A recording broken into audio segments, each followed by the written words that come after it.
This one's the Magnus Bane candle, and it's super glittery. I have like 3 boxes worth of these candles from this company, and they're wood wicks, and they're like smell really good, and they're bookish themed. This is Wicks by Pearl. I actually don't know if they're still a company. I haven't bought from them in years. It just sounds so good. Let's get into this. So, today is Monday. Chain of Thorns comes out tonight at midnight. I haven't really recorded something like this before, and so you probably don't know this, but when I am obsessed with a series, I like hyperfixate on it, and that's like all I can think about, and I'm obsessed, and like I will literally disregard my health to read that series. It's a fun time. Chain of Thorns comes out tomorrow. Let's start with, what is Chain of Thorns? Chain of Thorns is the 3rd book, the finale book in the last hours, which is Chain of Gold, Chain of Iron, and we've been waiting, 2 years for this finale? It's been a long time. It's got delayed like 3 times. It got pushed back, and we've all been sitting here with the cliffhanger that was the end of Chain of Iron. The Last Hours is part of the big Shadowhunters universe, which is probably one of the most popular book series there is. It's up there for the ridiculousness and the YA trope. So this is book 1 and 2, but technically it's part of this whole universe of like, I don't know how many books there is at this point, not even including novellas and short stories. There's a lot of books. If you watched my Get to Know Me video, I talked about how The Infernal Devices was the series that got me into reading. Now, I'm not saying that Cassandra Clare is the most perfect author out there that exists. There's definitely issues in her books, especially in the Mortal Instruments, but it's the series that got me into reading. Specifically, The Infernal Devices is what got me into reading. I have very fond memories of this series, and it's just, this was the first time I became so attached to a fictional book character, and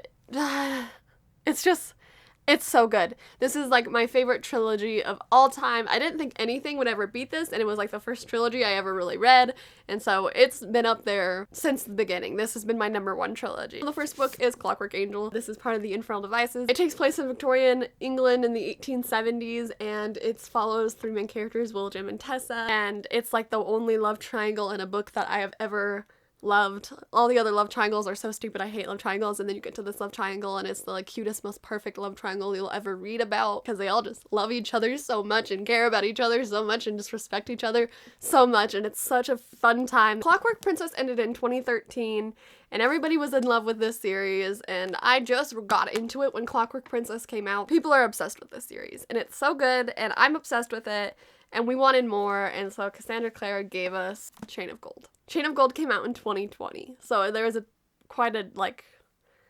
lot of books that came out between these two. And it doesn't necessarily follow the same characters, it's these characters' children that you're following. And so if you've never gotten into Shadowhunters book before, my thing is always just start with the Infernal Devices. I'm so like scared for people to go in publication order or like to read the Mortal Instruments first, because City of Bones just isn't good. I'm sorry, but if you go into Cassandra Clare books and you read City of Bones first, I feel like you're just going to be bored and not want to ever pick up another Shadowhunter book again. But if you start with Clockwork Angel and read that whole trilogy, you'll discover the heartbreaking pain that is Shadowhunters. You have to read this series first, because if you just go straight into Chain of Gold, you're gonna be spoiled. So while this is its own like standalone series, it's really not, because you have to read the Infernal Devices first. Chain of Gold and Chain of Iron. When I first read these 2 books, I was like, oh no, this might replace my favorite trilogy of all time.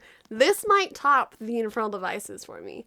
But I can't officially say that until I read the 3rd and final book, because what if that 3rd and final book comes out and I completely hate it and it ruins the whole series for me? The 3rd and final book comes out tomorrow, and I'm going to be vlogging my experience reading it. I will put up a warning if there's spoilers, because I know this is a popular book, and you know, a lot of people are going to want to read it and not want to get spoiled. So I will definitely be putting up spoiler warnings. If you don't care about this series or Cassandra Clare or whatever, and you just want to watch a reading vlog, that's fine too. I'm gonna be obsessed. I'm probably gonna cry. She's already put up the chapters, and there is an intermission grief in the 3rd book. Someone's gonna die, and I just can't. My heart hurts thinking about any of the main characters in this series dying. It hurts I was gonna annotate these 2 books, but the 3rd book won't be coming out in paperback for another year because that's how the publication world works, which is stupid. So I'm gonna be getting the hardcover of the 3rd book and annotating it. And this is gonna be really hard for me because when a new book comes out, I usually stay up till about 10 my time, because that's 12 New York time, to get the audiobook and the ebook. I am so bad at this, and this year I'm trying to make it better on taking my time with books so that when something like this happens, I don't get it at 10, stay up till 6 in the morning and finish it, and then I'm depressed for the rest of the day because it's release day and I've already finished the book that I was waiting for years to come out. It's an issue with me. So while, yes, I do have the audiobook coming tonight and the ebook coming tonight, I'm gonna try my best not to touch it, to just sleep and wake up at 8 in the morning and go to a bookstore and get the physical edition of Chain of Thorns. I am making myself annotate it so that I take my time reading it, because annotating books makes me read slower, makes me think more about it, makes me, focus more on the book and not just, I need to know what happens, so let me read this book really fast. I'm scared though. I'm scared for James and for Cordelia. She wrote it in 2020 and she said it was really depressing, and then 2020 happened, and so she had to go back and rewrite it because she thought it was too depressing for the world that we were all living in currently, and so she made it happier than it was originally going to be. But I'm still scared, okay? I'm just still so scared for what's happening.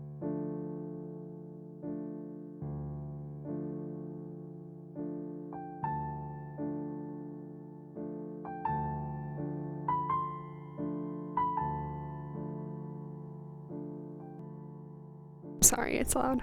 It is 10:30-ish, and I just got the notification that my ebook was delivered. I'm really tempted just to read it, and I think I might, but I really just want to read it right now. I don't know what to do. There's Rosie. She's being a little cutie. Anyways, I'm really tempted to read it, but I think I'm gonna go take a shower. Oh my god, I'm so tempted just to read. I've already read the first 3 chapters in a sampler, so maybe I'll reread the first 3 chapters. Oh, this is a trap. This is a trap. I can't stay up though. I have to work tomorrow. So my plan to wake up early and go get the book still stands. I still need to do that. And I still want to annotate it, but maybe I'll just start annotating at chapter 5. Am I giving myself the first 5 chapters? I think I'm giving myself the first 5 chapters. I've already read 3 of them, so it's just 2 new chapters. And then I'll go to bed. I'll update you on if this actually happens or not. Okay, I took a shower and now I'm cozy in bed and I'm going to read. I'm already on chapter 3. I'm really good at this whole waiting thing.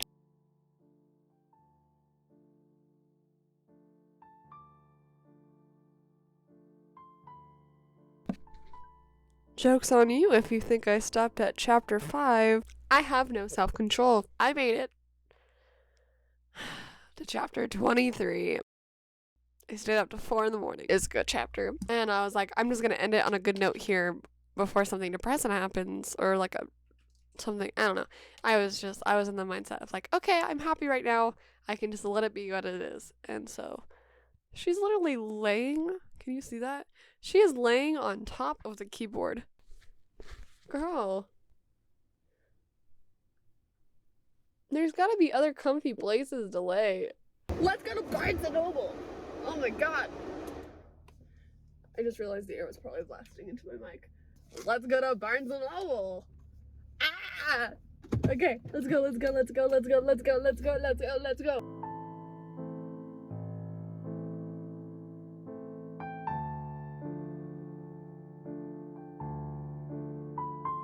I got it. Oh my god, I'm so awkward filming in public.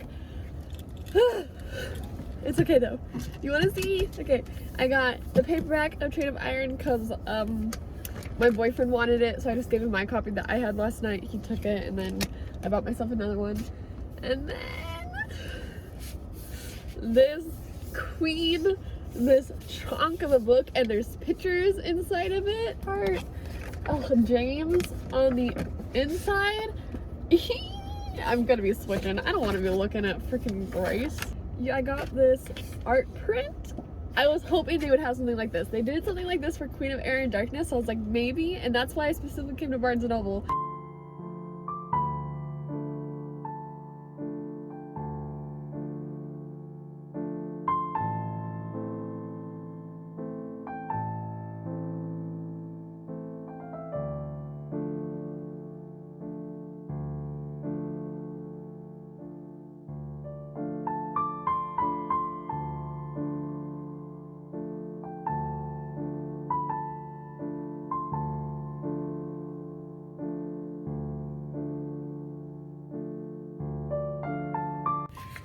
I annotated this. I have all my notes from the first 20 chapters. I'm gonna take those highlights and the notes and I'm gonna put them into the book. I have these two babies behind me. Look how cute they are. Oh well, look how cute they are. And I'm just gonna start going through this. I should have just waited, but who am I? Not a responsible adult. That's what. I'm trying to really enjoy this and not go too fast because I already think I'm 50% of the way through on chapter 23 and I know something's gonna happen soon because the chapter about grief is coming up, so I know something's gonna happen and I'm so scared because at this point I don't want it to be any of them, but like someone's gonna die and I'm so scared.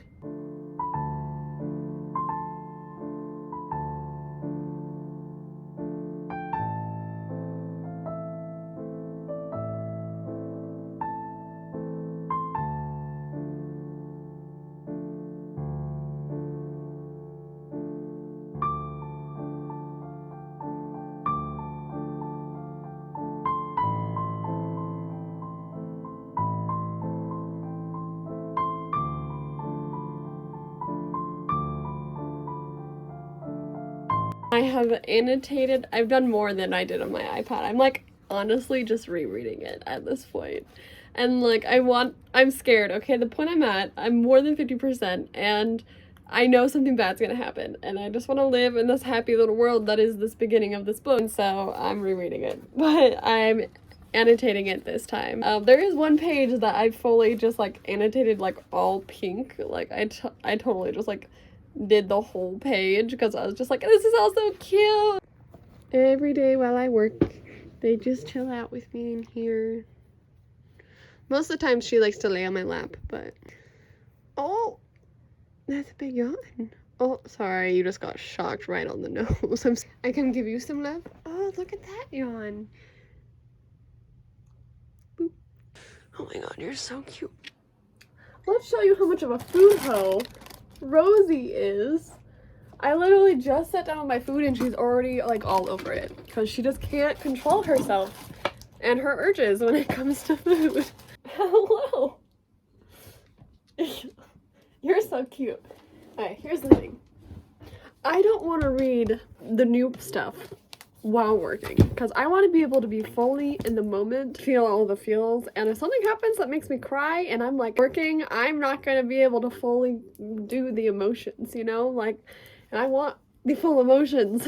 So I think I'm just going to continue annotating what I've already read and already wrote notes on, and I've only made it through 70 pages so far and I've been working for 2 hours.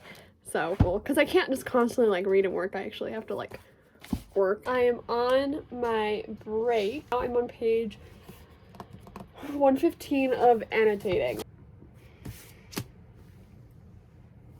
I was gonna get comfy, get everything done, and then go back into it, but I really want to read. Alright, I guess we're gonna read this and then have an intermission for crying, and I'm gonna chill and get jammies on, and then we'll read some more. I feel like I might need a break after this chapter, so lovely.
god, that's not the end of the chapter.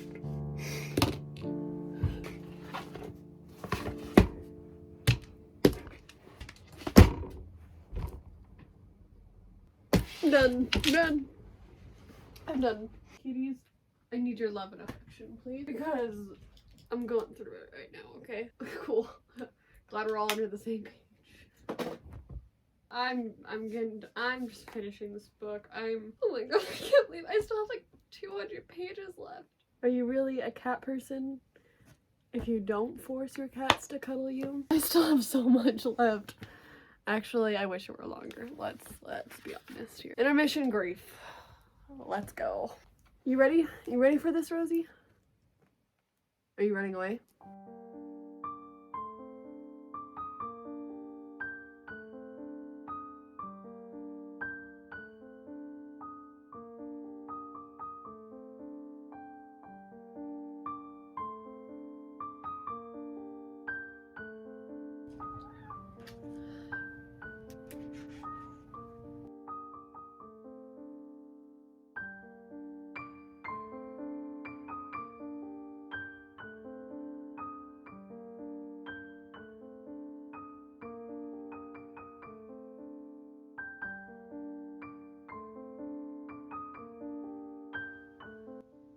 Multiple things have happened. One, look how cute these kitties are. Oh! Okay. Hey, baby. Oh my god. That was a big stretch. And, I'm real close to finishing and things are happening.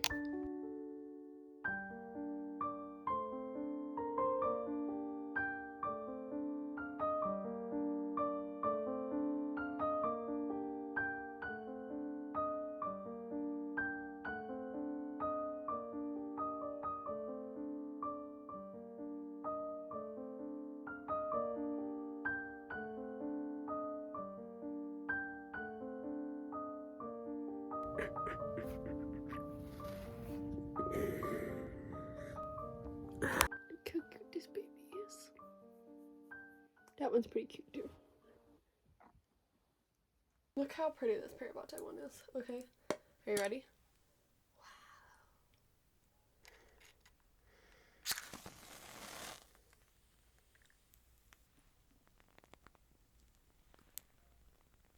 I love Woodwicks. Yesterday was a time. This book destroyed me. Okay.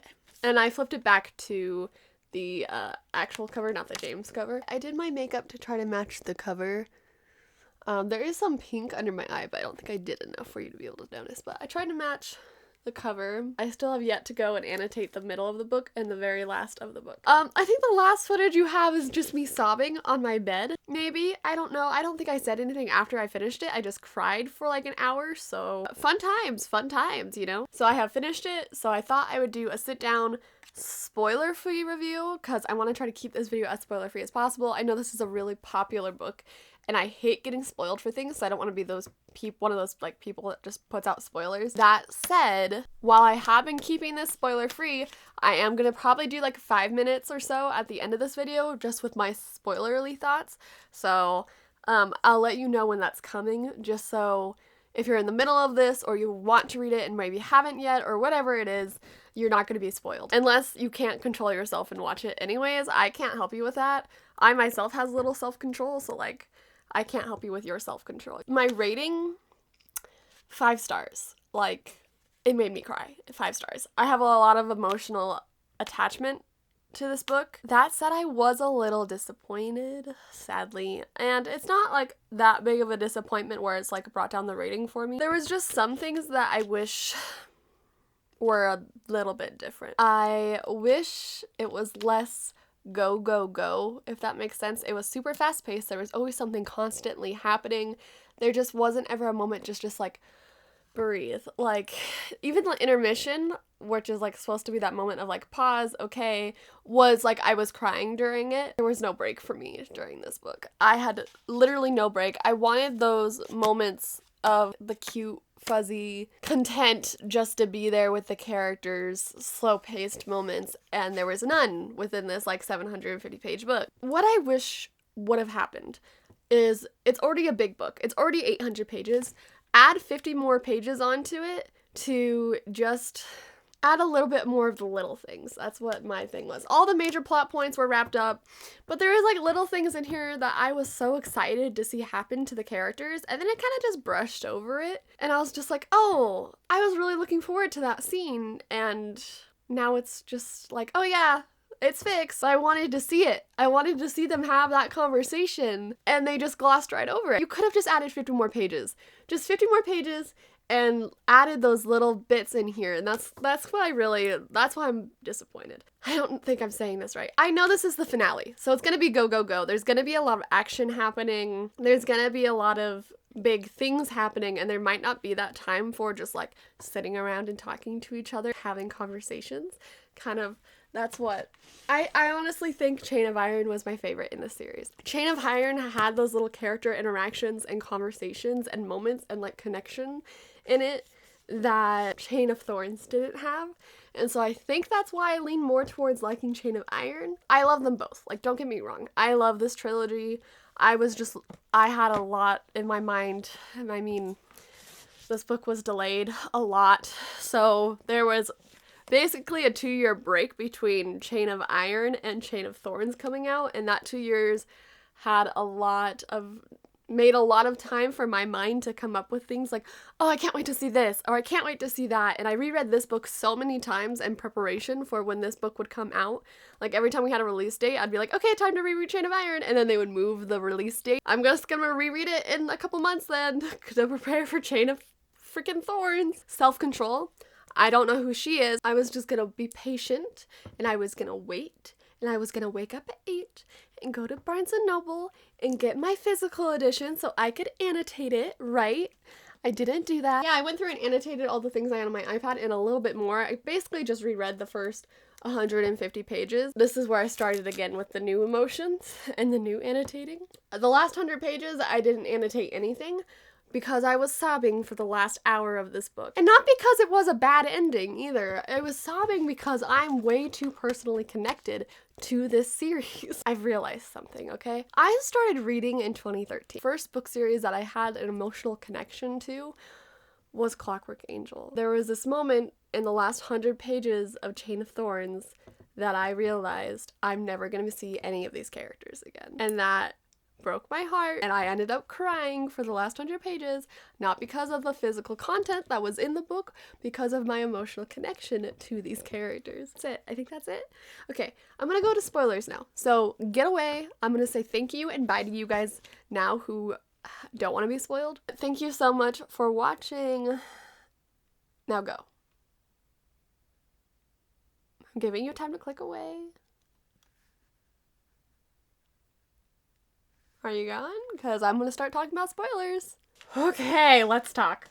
Let's talk about how much I think Cordelia's character was messed up in this book. I love Cordelia. I loved her in the first 2 previous books, but it felt like her character kind of wasn't the same. She spent the whole 2 previous book pining over James and being like, I love you so much, and then she uses Matthew in this book. She just uses him. She's just like, I'm gonna kiss you and make myself forget about James. Then when James confronts me about it, I'm gonna be like, I don't know if I love you or not, I don't know. And I'm like, girl, he just confessed to you that he loved you, and you're like, I don't know, I need time to think, I don't know, maybe it's Matthew who I love. And I'm like, you don't love Matthew, you were using Matthew to forget about James, you don't love him, like, stop that. That's the miscommunication trope in these books. They never sit down to just talk it out. James tries to in these books. He literally tries to be like, sit down and like, let's have a conversation, and then he doesn't. James, why not? And like his whole like, I don't want to be pitied. He has this whole mindset of like, if I tell people I was cursed and there was a spell put on me, they're just gonna pity me, and that's gonna make Cordelia feel like she has to stay with me, not out of love, but because she pities me. And I'm like, huh? No, just tell them. What are you doing? God, thankfully, Christopher and Grace finally are just like, listen, Cordelia, you need to know something. And they tell Cordelia, and James is just like, oops, I thought you would pity me, so I didn't tell you. And she's like, no, bro, I love you. And it's... that irritated me. Leading up to this, like, the necklace that Cordelia wears, and that there's something special about the necklace, and how James proves his love to her is by being like, come here, let me show you what's in the necklace. Oh my god, I've been freaking thinking about what's in this necklace for the past 2 years. I've been like, oh my god, what is it? It's gotta be something special. And it's a little note he wrote to her when he was under the curse. Okay, I was expecting more, not just like a little handwritten note, but it is cute, I guess. I'm not mad at it. It's just I was expecting it to be more. It was good enough. I don't know, I was expecting a lot more with that necklace and I didn't get it. Another thing I was so excited for that was just glanced over, and this was what I was talking about adding like the extra 50 pages, the wedding runes. It's gonna be so cute. There's this whole thing where they have a conversation about getting the second runes of marriage in Chain of Iron, and I'm like, oh, that's gonna be such a cute scene. I can't wait to read it. And then in the freaking epilogue, it's just like, oh yeah, they have their set of marriage runes now. I wanted to read about it. Why didn't you give it to me? You would think I hated this book. I didn't. There was just so many things I was so excited to read about, and then it just wasn't there. I wanted to read about Matthew telling his secret to his parents, and I wanted that moment of connection between Charlotte and Henry and Matthew, because I love Shenley? I love Charlotte and Henry. They were one of my favorite couples in the original trilogies of the Infernal Devices. I loved their storyline, and I'm like, it's gonna be so cute, and they're gonna have this moment. It was kind of there, and it kind of was just like, oh yeah, Matthew did tell them.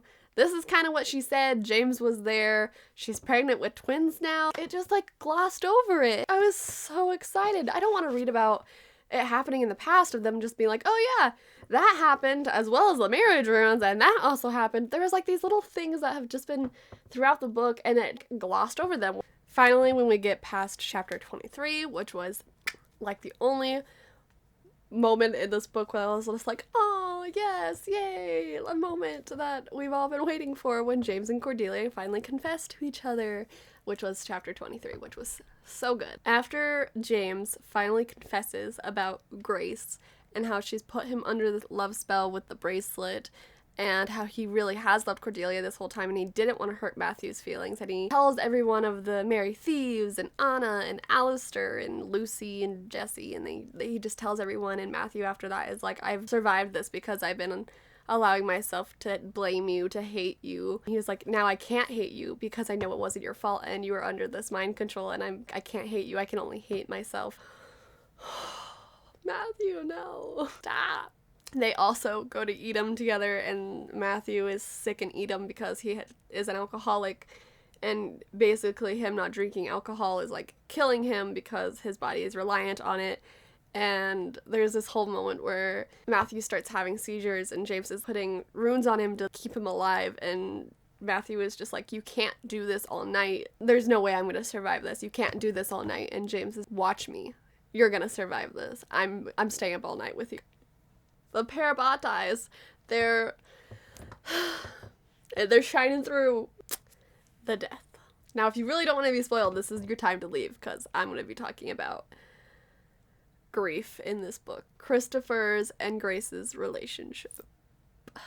Throughout Chain of Iron, we see a little bit of Grace and Christopher talking, and how she has this ability to control men, but she doesn't need to use it on Christopher because he's just genuinely kind and like willing to talk to her and be friends with her. There was a lot of Christopher in the first half of this book, and it made me think, and even before this, I was like, one of the Merry Thieves is gonna die. My poor baby. I love Christopher so much. That was another thing I was really upset about. We didn't see how his parents Cecily reacted to finding out their son was dead. We didn't see any of that. It was just another line. Anna went to go grieve with her family. He's guarding Cordelia from Tatiana, and she throws a blade at him. And there's this whole moment over where he's like, it's fine, it's just in my collarbone, it's fine. And Anna's rushing over to him because Anna's that like big sister protective energy. She just loves and cares for everyone. And she's also his sister. She's running over to him and she's giving him a ratsies and she's trying to heal him. And he's just like, don't worry, it's fine, everything's fine.